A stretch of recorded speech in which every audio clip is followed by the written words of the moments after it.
Welcome back to another technical deep dive here in the debug zone. Today we're tackling a big question and breaking it down with insights from other users.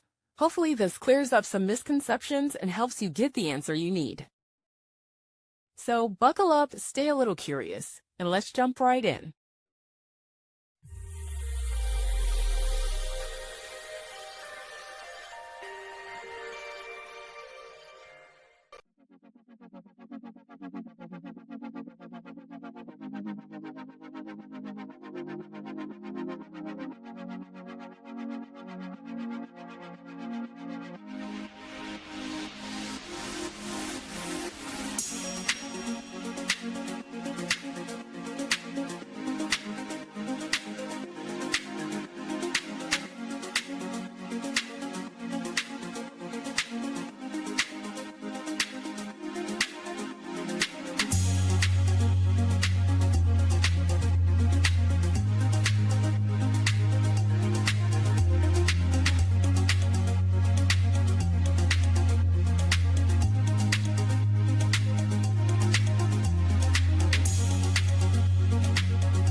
And that's a wrap.